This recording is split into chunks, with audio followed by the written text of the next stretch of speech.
नमस्कार, रफ्तार मीडिया में आपका स्वागत है। आपके साथ मैं रीना जाबालियान। खबरों का रुख करेंगे, लेकिन उससे पहले एक नजर डालते हैं इस वक्त की हेडलाइंस पर। उत्तराखंड में भी चौंकाने वाला फैसला ले सकती है बीजेपी। मंत्रिमंडल विस्तार और लोकसभा चुनाव में कट सकता है दिग्गजों का पत्ता। सेकेंड लाइन नेताओं को मिल सकती है बड़ी जिम्मेदारी। संसद की सुरक्षा में सेंध मामले में प्रदेश युवा कांग्रेस ने जताया विरोध। केंद्र सरकार का पुतला दहन कर मामले की जांच की मांग। कहा, आरोपियों पर हो सख्त कार्रवाई। उत्तराखंड अधीनस्थ सेवा चयन आयोग ने 12वीं पास युवाओं के लिए निकाली भर्ती। 236 पदों पर 31 दिसंबर तक ऑनलाइन आवेदन प्रक्रिया शुरू। नए साल में हो सकती है परीक्षा। राजधानी देहरादून में इलेक्ट्रिक वाहनों का बढ़ रहा क्रेज, लेकिन शहर में चार्जिंग पॉइंट को लेकर मारामारी। चार्जिंग स्टेशन न होने से इलेक्ट्रिक वाहन मालिकों को हो रही परेशानी। और चलिए बुलेटिन की शुरुआत करते हैं। बीजेपी के 3 राज्यों में सरकार आने के साथ ही तीनों राज्यों में पार्टी ने दिग्गज नेताओं को दरकिनार कर नए चेहरों को मुख्यमंत्री बनाकर एक बड़ा संदेश युवा नेताओं और आखिरी पंक्ति के कार्यकर्ताओं को दिया है।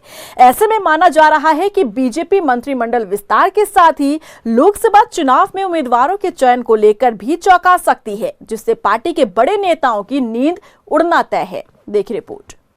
मध्य प्रदेश, छत्तीसगढ़, राजस्थान के बाद उत्तराखंड में भी चौंका सकती है बीजेपी।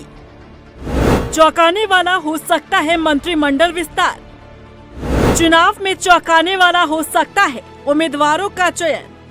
मध्य प्रदेश, छत्तीसगढ़ और राजस्थान में बीजेपी की सरकार आने के बाद जिस तरीके से पार्टी ने चौंकाने वाले फैसले लेते हुए नए चेहरों को मुख्यमंत्री की जिम्मेदारी सौंपी, उससे माना जा रहा है कि अब प्रधानमंत्री नरेंद्र मोदी नई रणनीति के साथ आगे बढ़ने का मन बना चुके हैं, जिसमें पार्टी के युवा नेताओं और आखिरी पंक्ति के नेताओं को आगे बढ़ाने की पहल शुरू की गई है।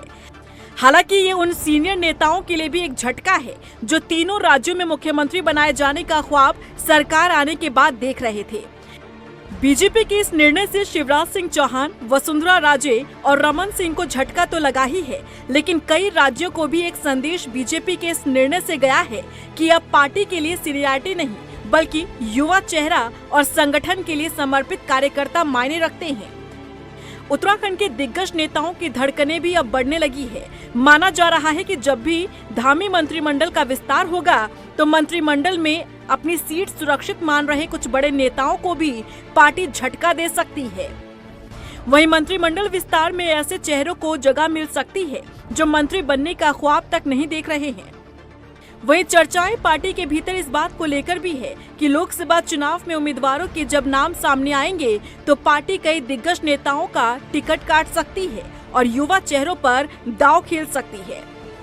प्रधानमंत्री नरेंद्र मोदी के द्वारा जो फैसला युवा चेहरों को आगे बढ़ाने और आखिरी पंक्ति में बैठे कार्यकर्ताओं को आगे बढ़ाने का लिया गया है, उसे उत्तराखंड बीजेपी के संगठन से जुड़े नेता हो, विधायक हो या फिर मंत्री हो, खुलकर सराहना कर रहे हैं और इससे कार्यकर्ताओं का मनोबल बढ़ने की बात कर रहे हैं। निश्चित रूप से इस प्रकार के निर्णय उस कार्यकर्ता के लिए कि जो बिल्कुल मनोभाव से पार्टी के लिए दरी फट्टी बिछाते हुए, विभिन्न संगठनों में पार्टी के झंडे को बुलंद करते हुए, विभिन्न चुनावों में अहम भूमिका निभाते हुए सतत प्रयास में लगा हुआ है, तो उसके लिए एक मन में कहीं ना कहीं अलख जगती है कि कोई भी व्यक्ति फर्श से अर्श पे जा सकता है। यह पार्टी कभी यह नहीं देखती कि कार्यकर्ता के पीछे कितना बड़ा बैकग्राउंड है, वह ये देखती है कि कार्यकर्ता के पीछे, किसी भी व्यक्ति के पीछे कितना बड़ा जनाधार है, कितना उसने संगठन की सेवा करी है, कितना उन्होंने पब्लिक के बीच में काम किया है और कितने वे समर्पित भाव से पार्टी को आगे बढ़ाने का काम कर रहे हैं। ऐसे व्यक्तियों को चुनकर दायित्व देना, मैं समझती हूँ कि हर कार्यकर्ता का आज मनोबल जो है बहुत बढ़ा हुआ है। ये पार्टी का जो भी निर्णय होगा, जिस तरह का भी निर्णय करना चाहे, लेकिन ये इतना ज़रूर है कि नई सोच के साथ मोदी जी की जो केंद्र की हमारी पार्टी है और नड्डा जी के साथ, अमित शाह जी के साथ मिलकर नए जो नया जोश आगे पार्टी को भर रहे हैं, हम उसका स्वागत करते हैं और निश्चित रूप से नई जो प्रतिभाएं हैं उनको आगे आने का मौका मिलता है तो पार्टी और मजबूत होगी। वहीं बीजेपी के नए प्रयोग पर पूर्व मुख्यमंत्री हरीश रावत का भी बयान सामने आया है। हरीश रावत का कहना है कि पूरी बीजेपी प्रधानमंत्री को ये साबित करने की कोशिश कर रही है कि प्रधानमंत्री ही सब कुछ है। ये भाजपा की अपनी आंतरिक नीति है, वो किस नीति का अनुसरण करते हैं देखा जाएगा।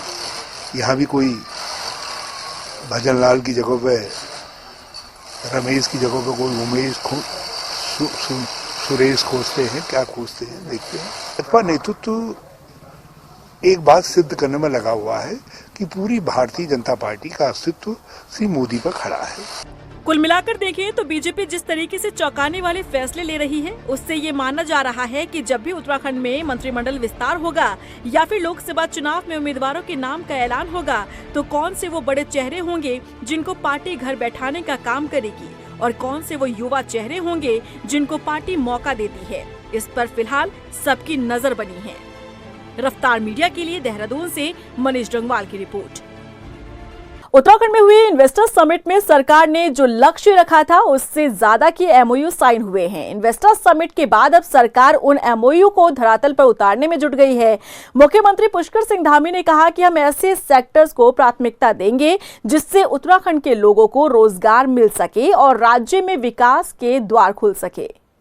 अभी इन्वेस्टर समिट का जिस दिन हमारा समारोह हुआ था, इन्वेस्टर समिट हुई थी, उस दिन हमने लगभग 44,000 करोड़ रुपए के जो ग्राउंडिंग की जो प्रक्रिया है वो शुरू हो गई है और 3.5 लाख करोड़ से ज़्यादा के हमारे निवेशकों के साथ करार हुए हैं। अन्य भी बहुत सारे प्रस्ताव हमको मिले हुए हैं। हमारी प्राथमिकता है कि हम सभी को ग्राउंडिंग जहाँ भी हमारी आवश्यकता है, जहाँ पर उद्योग लग सकते हैं, अन्य प्रकार की एक्टिविटी हो सकती है, उन सभी कामों को लगातार मॉनिटरिंग करेंगे, लगातार समीक्षा करेंगे जिससे कि वो धरातल पर उतरे। कैबिनेट मंत्री रेखा आर्य ने उम्मीद जताई है कि जल्द ही यूसीसी को लागू किया जा सकता है। रेखा आर्य ने कहा कि धामी कैबिनेट की पहली बैठक में भी यूसीसी पर मंत्रिमंडल की सहमति बन गई थी ताकि महिलाओं के अधिकारों को सुरक्षित किया जा सके।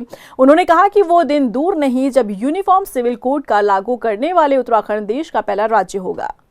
माननीय मुख्यमंत्री जी ने चुनाव के दौरान में ही इस बात की घोषणा पब्लिक के मध्य में करी थी कि हम लोग यूसीसीएफ को लेकर आएंगे और इसको जब हमें ये कॉमन सिविल कोड को हम जब लेकर आएंगे पूरे देश के सभी राज्यों के लिए अपने आप में एक बिरला उदाहरण होगा जहां कॉमन सिविल कोड लागू होगा और जहां महिलाओं के हित सबसे अधिक जो है हम सुरक्षित होते। उत्तराखंड कांग्रेस के मुख्य प्रवक्ता गरिमा दसोनी ने विकास नगर इलाके में SC/ST की जमीन को फर्जी दस्तावेजों के आधार पर बेचने का आरोप लगाया है।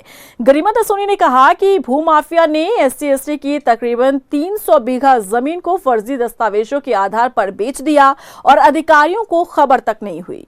ये पूरा चिट्ठा जो आप देख रहे हैं ये उन जमीनों का है, ये FIR है रतिराम के खिलाफ और ऐसे में ये मिली भगत राजस्व विभाग के अधिकारियों की भी इसमें बताई जा रही है और गंभीर धाराओं में FIR होने के बावजूद हितों को संरक्षित नहीं किया जा रहा है। गरीब अनुसूचित जाति के लोग यहाँ कांग्रेस मुख्यालय हमारे पास आए थे इस अपेक्षा में कि हम उनकी कोई मदद करेंगे और निश्चित रूप से ये अनुसूचित जाति के लोगों के औने पौने दामों में उसने ज़मीन खरीदी और उसके बाद उनको बड़े रसूखदार लोगों को, अमीर लोगों को बेचने का काम किया है।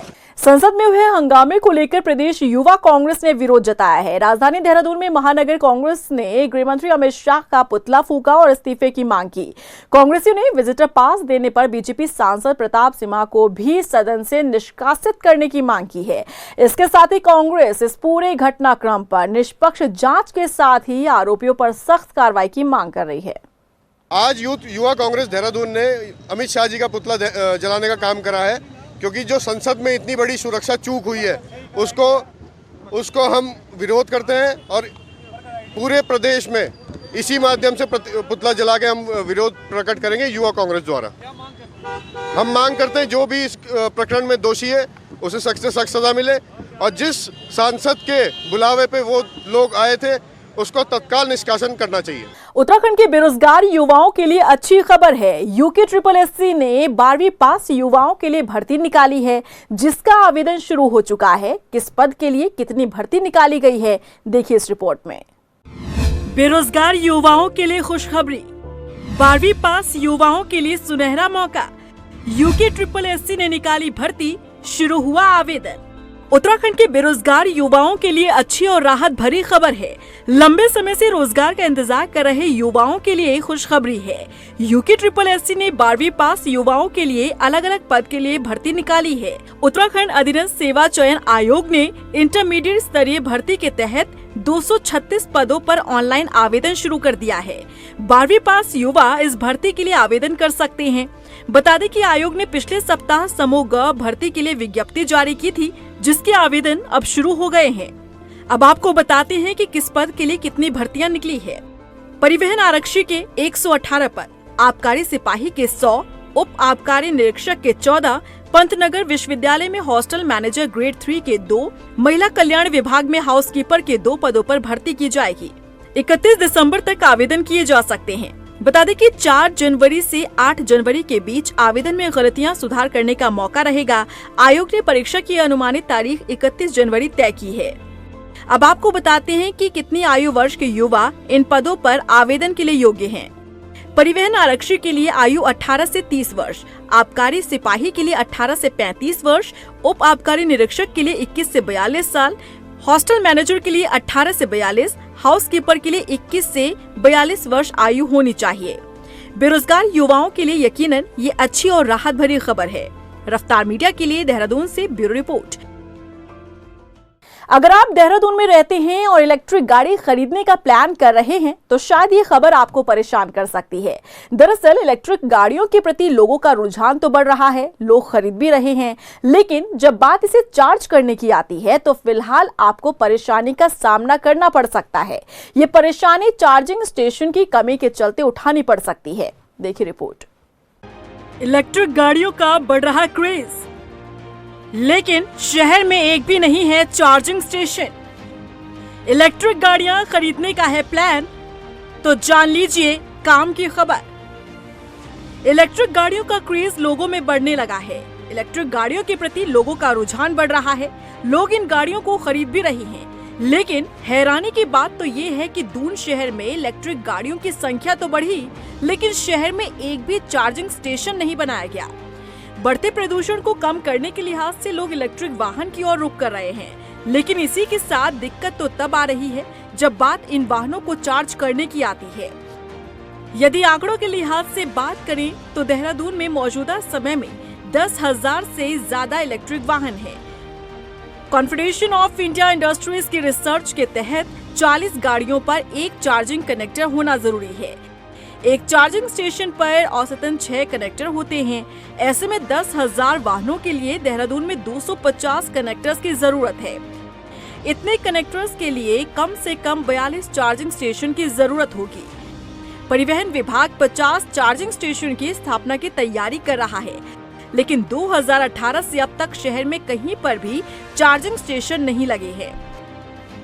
ऐसे में इलेक्ट्रिक वाहन मालिकों को चार्जिंग को लेकर दिक्कतों का सामना करना पड़ रहा है। तो वहीं जिस तरीके से सरकार ने इलेक्ट्रिक वाहनों को लेकर प्रोत्साहित किया था, ऐसे में कुछ लोगों ने इलेक्ट्रिक वाहनों से अपना बिजनेस शुरू किया। इलेक्ट्रिक वाहन ट्रैवल एजेंसी की माने तो चार्जिंग स्टेशन नहीं होने की वजह से उन्हें काफी दिक्कतों का सामना करना पड़ता है। दिक्कतों का सामना तो है कि अभी चार्जिंग नेटवर्क इतना मजबूत नहीं है ईवी व्हीकल के लिए। अभी जो इस वजह से जो हमारी जो डिस्टेंस लिमिटेड है वो हम 110 किलोमीटर तक दे सकते हैं वन साइड, क्योंकि गाड़ी का जो एवरेज निकलता है 220 किलोमीटर का निकलता है, ताकि हम आराम से वापस आ सकें। तो अभी जो सबसे बड़ा चैलेंज हमारे सामने आ रहा है वो आ रहा है चार्जिंग स्टेशन का। देखिए डिपेंड करता है सिचुएशन पे। अगर कई बार होता है तो फिर हम यहाँ से दूसरा व्हीकल भेजते हैं अपना, ताकि कस्टमर को दिक्कत ना हो। तो फिर उसको दूसरी गाड़ी जिसमें ज़्यादा बैटरी होती है उससे हम चेंज करवाते हैं दूसरी जगह। लेकिन अगर रास्तों में चार्जर रहेंगे तो हम ऑल्टरनेट व्यवस्था रहेगी, वहीं पे चार्ज कर ली गाड़ी, बैटरी का बैकअप बढ़ गया। देहरादून में किस इलेक्ट्रिक वाहनों की संख्या कितनी है, अब आंकड़ों से आप समझिए। ई रिक्शा की बात करें तो देहरादून में 4,129 ई रिक्शा हैं, बस 33, e rickshaw goods 199, motorcycle 4,990, taxi 39, car 537, तिपहिया वाहन 625, तिपहिया गुड्स 40। कुल मिलाकर 10,512 इलेक्ट्रिक वाहन देहरादून में दौड़ रहे हैं, लेकिन इन्हें चार्ज करने के लिए चार्जिंग स्टेशन ही नहीं बनाए गए। देहरादून में पायलट प्रोजेक्ट के तहत 8 से 10 पेट्रोल पंप पर ईवी चार्जिंग पॉइंट लगाने की योजना बनाई गई थी, लेकिन ये प्रोजेक्ट भी कागजों तक ही सीमित रह गया। अब तक किसी भी पेट्रोल पंप पर वाहनों की चार्जिंग का इंतजाम नहीं किया जा सका है। वहीं आरटीओ का कहना है कि उत्तराखंड सरकार द्वारा इलेक्ट्रिक वाहन खरीदने के लिए प्रोत्साहित किया जा रहा है, जिसके अंतर्गत प्राइवेट वाहन खरीदने पर टैक्स माफ किया जा रहा है, तो वहीं कमर्शियल वाहन खरीदने पर 20% टैक्स की छूट दी जा रही है। देखिए, ऐसा है कि हमारे यहाँ इलेक्ट्रिक सरकार की उत्तराखंड सरकार की तरफ से इलेक्ट्रिक वाहनों को प्रोत्साहन दिया जा रहा है, जिसके अंतर्गत प्राइवेट वाहन खरीदने पर उसका टैक्स माफ़ किया जा रहा है, और अगर कॉमर्शियल इलेक्ट्रिक वाहन खरीदते हैं तो 20% की टैक्स में छूट दी जाती है। इलेक्ट्रिक वाहनों के साथ साथ हमारे पास अब जो चार्जिंग स्टेशन हैं उनकी आवश्यकता प्रतीत हो रही है, जिसके अंतर्गत परिवहन विभाग द्वारा पूरे एरिया का सर्वे कराया गया, और सर्वे के अंतर्गत हम लोगों ने ये डिसाइड किया है कि जो प्लेन एरिया है वहाँ पर लगभग 9 किलोमीटर के दायरे में एक चार्जिंग स्टेशन कम से कम हो, जिसमें काफ़ी सारे पॉइंट्स हो। परिवहन विभाग ने पिछले 5 सालों में चार्जिंग स्टेशन को लेकर सर्वे तो किया है, और सर्वे करने के बाद जगह भी चिन्हित कर ली गई, लेकिन ये योजना अब तक फाइल में ही दबी रही। जहां एक तरफ इलेक्ट्रिक गाड़ियां खरीदने का क्रेज बढ़ रहा है, तो वहीं दून में एक भी चार्जिंग स्टेशन का ना होना सिरदर्द बना है। ऐसे में देखना होगा कि इसे लेकर जो दावे किए जा रहे हैं, आखिर वो कागजों से धरातल पर कब उतारा जाता है। रफ्तार मीडिया के लिए देहरादून से हिमांशु चौहान के साथ ब्यूरो रिपोर्ट। देहरादून पुलिस अब स्मार्ट फ्लाइंग हॉक से शहर की निगरानी करेगी। आसमान से भी शहर में ट्रैफिक वायलेशन, नो पार्किंग के साथ अस्थायी अतिक्रमण, शोभा यात्रा, जुलूस जैसे कई अन्य गतिविधियों पर नजर रहेगी। एसएसपी अजय सिंह ने विधिवत मॉनिटरिंग शुरू करते हुए idea force technology limited company से अनुबंध किया है। एसएसपी ने बताया कि कॉन्ट्रैक्ट के आधार पर पहले चरण में 2 हाईटेक ड्रोन की मदद से शहर में निगरानी की जाएगी। रिजल्ट के आधार पर दायरा बढ़ाया जाएगा। व्यवस्था और शहर में निकलने वाले जुलूस, धरने, प्रदर्शन, अस्थायी अतिक्रमण, सबको एक टोटल रूप में व्यवस्थित कैसे किया जाए, कैसे उसकी ज़्यादा मॉनिटरिंग की जाए, इस पर लगातार ट्रैफिक पुलिस इस पर वर्क कर रही थी। और एक पायलट प्रोजेक्ट के रूप में इसमें पहले हमने ट्रायल के तौर पर जो ड्रोन के माध्यम से इसकी मॉनिटरिंग करने का सिस्टम सोचा गया था, जो मुख्यालय स्तर से भी निर्देश थे इसमें।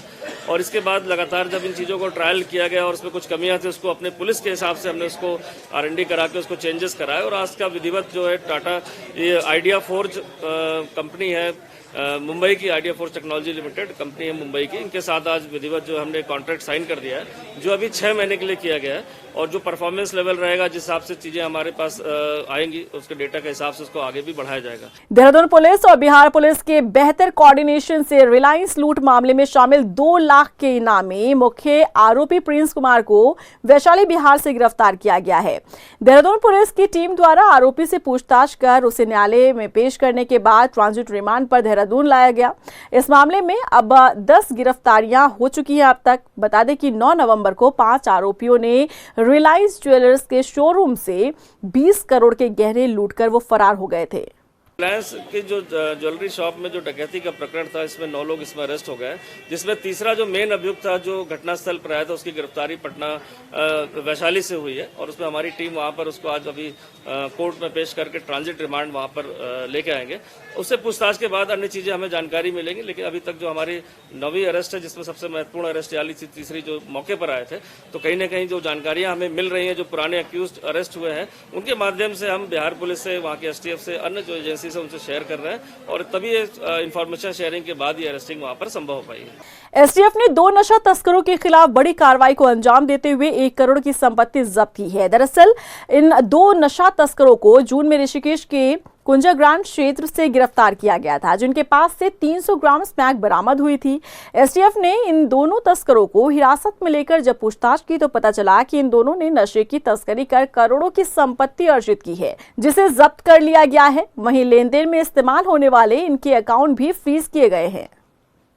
इसमें फाइनेंशियल इन्वेस्टिगेशन जो NDPS एक्ट के अंतर्गत की जाती है, उसको करते हुए हमारे द्वारा पाया गया कि इन लोगों का कोई भी इनके द्वारा IT रिटर्न फाइल नहीं किया जाता है, कोई भी इनके पास वैलिड सोर्स ऑफ इनकम नहीं है, और इनके द्वारा काफ़ी अधिक संपत्ति जो बनाई गई थी, जिसमें चल अचल दोनों तरह की संपत्तियां शामिल थी।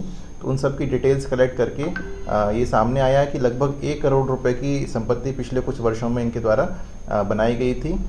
तो इसमें जो NDPS एक्ट के अंतर्गत जो पावर्स दी गई हैं आईओ को, उनके अंतर्गत 1 करोड़ रुपए की चल अचल संपत्ति को जब्त किया गया है। रुड़की के मंगलौर में 5 दिन से लापता युवक का शव मिलने के बाद पुलिस ने मामले का भी खुलासा कर दिया है। पुलिस ने बताया कि युवक की हत्या की गई और परिजनों ने युवक के दोस्तों पर हत्या का आरोप लगाया है। युवक के दोस्तों को हिरासत में लेकर पूछताछ हुई तो आरोपियों ने अपना जुर्म भी कबूल कर लिया। SSP परमेंद्र सिंह डोभाल ने बताया कि मृतक युवक और उसके दोस्त मिलकर बैंक लूट की योजना बना रहे थे। मृतक युवक के मना करने पर उसे मौत के घाट उतारा गया। दिन पूर्व 8 तारीख को साकिब की एक गुमशुदगी दर्ज की गई थी, जिस पर कुछ लोगों पर शक था। उसी बेस पे पुलिस के द्वारा लगातार प्रयास किए जा रहे थे।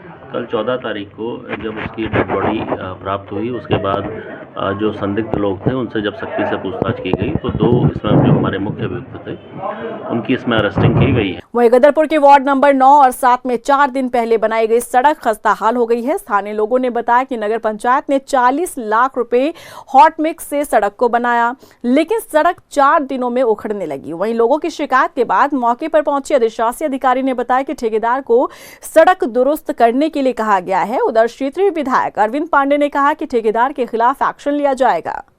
देखिए, पहले तो उन्होंने रात को उसको जो रोड डाली रात को डाली नहीं डालनी चाहिए। रात क्योंकि उसको एक टेम्परेचर होता है ना, उस टेम्परेचर के अकॉर्डिंग अगर वो दिन में डालता तो ज्यादा सही रहता, लेकिन रात को डाला तो चलिए कोई नहीं।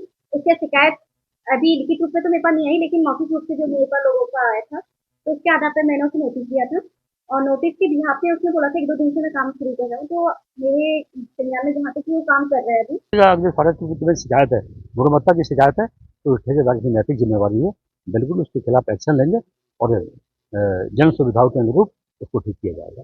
उधम सिंह नगर के गुलरभोज में ACMO ने प्राइवेट अस्पताल में छापेमार कार्रवाई की। राजेश आर्य ने बताया कि स्वास्थ्य विभाग को अस्पतालों में अनियमितताओं की शिकायत मिल रही थी, जिस पर संज्ञान लेते हुए स्वास्थ्य विभाग ने छापेमार कार्रवाई की।